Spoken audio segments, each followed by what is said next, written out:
កុហក4នាក់កាលពីព្រេងនាយមានបុរសកុហក4នាក់មកជួបជុំគ្នារួមគំនិតគិតដើរទៅឆោបោកបញ្ឆោតយកសម្បត្តិគេនៅគេហដ្ឋានឆ្ងាយពីលំនៅខ្លួនព្រមព្រៀបគ្នាស្រេចហើយក៏នាំគ្នាដើរទៅលុះទៅយូរបន្តិចបានជួបប្រទះនឹងតាចាស់ដូនចាស់2នាក់ជាអ្នកធ្វើស្រែកបាសនៅក្បែរមាត់ទន្លេមួយដាច់ឆ្ងាយពីភូមិគេបុរសកុហក4នាក់នោះបានដឹងដំណឹងថាតាចាស់ដូនចាស់ជាអ្នកមានទ្រព្យសម្បត្តិច្រើនគ្រាន់បើក៏គិតគ្នាថាយើងត្រូវនាំគ្នាឈប់នៅទីនេះដើម្បីភូតកុហកយកទ្រព្យតាចាស់ដូនចាស់នេះឲ្យបាន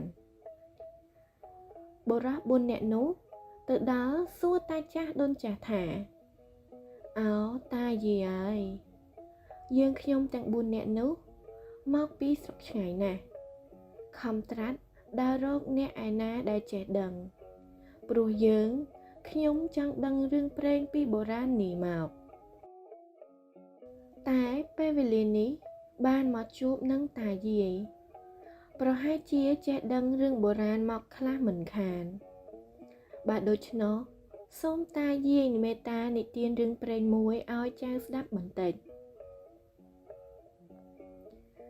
តាចាស់ដូនចាស់ក៏ឆ្លើយតបទៅបុរសទាំង4នាក់វិញថាចៅអើយចៅ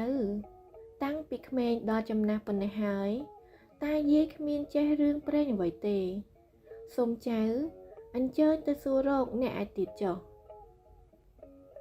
បុរសទាំង4នាក់ក៏ជម្រាបទៅតាយាយវិញថាអូតាយាយអើយបើប្រសិនជាមានគេចេះរឿងព្រេងនោះតាយាយចង់ស្ដាប់ឬទេអូចៅអើយតាយាយចង់ស្ដាប់ណាស់តែរកអ្នកណាចេះគ្មានបុរសទាំង4នាក់ក៏ជម្រាបទៅតាយាយវិញដោយកិច្ចកល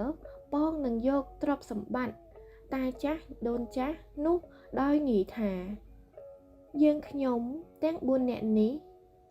ចេះខ្លះដែរព្រោះបានដឹងពីជីតាខ្ញុំ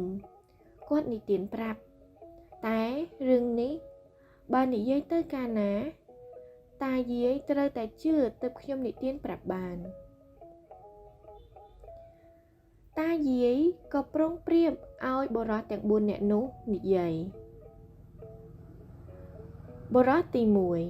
1ចាប់អធិប្បាយរឿងកុហកជាដំបូងឡើងថាកាលពីខ្ញុំនៅក្នុងផ្ទៃម្ដាយបានចំនួន3ខែម្ដាយខ្ញុំគាត់ចង់ពិសាផ្លែទុរេន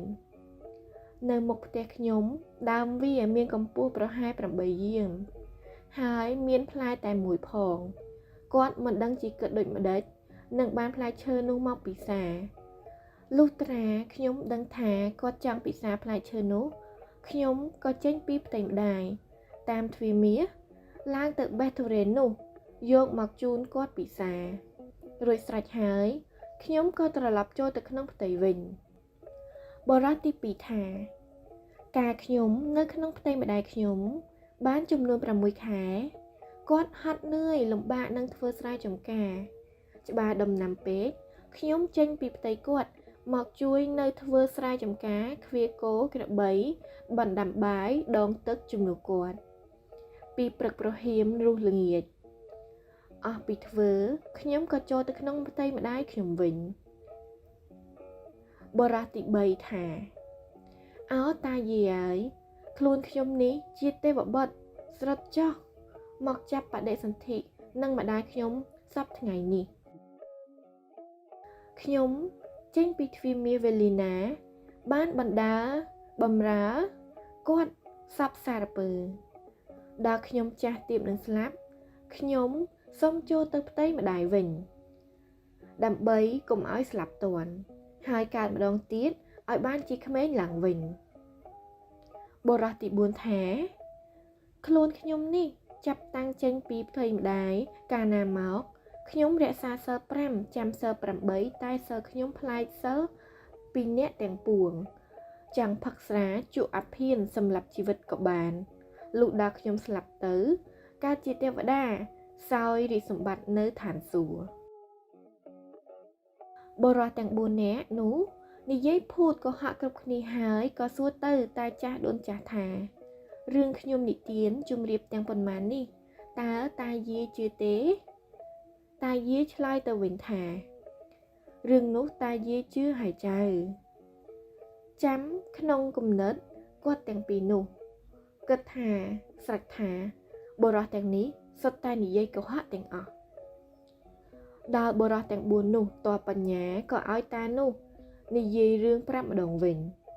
ប៉ុន្តែមុននឹងនិយាយតាចាស់នោះគាត់បានសន្យាបុរសទាំង4នោះថែដែរថា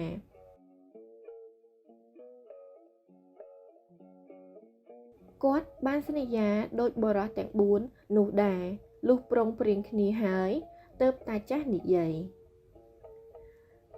តាថាអោចៅហើយការតានិយាយ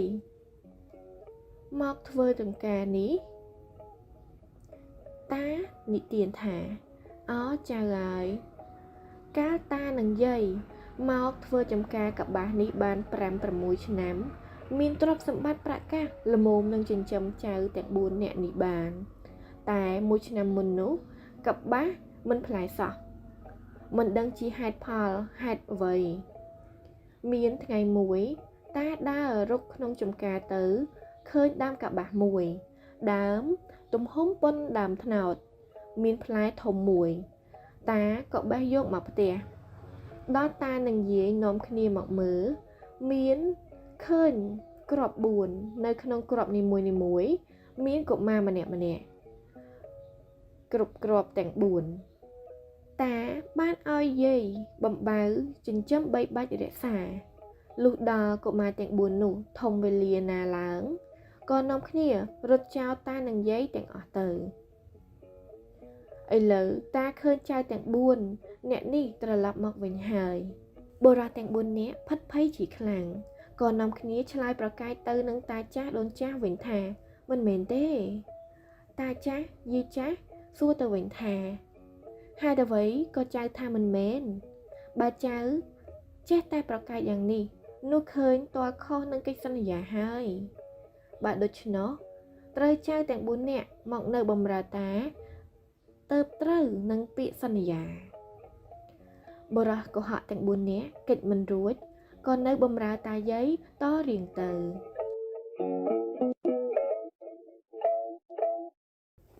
ពាក្យច្រើនភូតចាញ់អាត្មា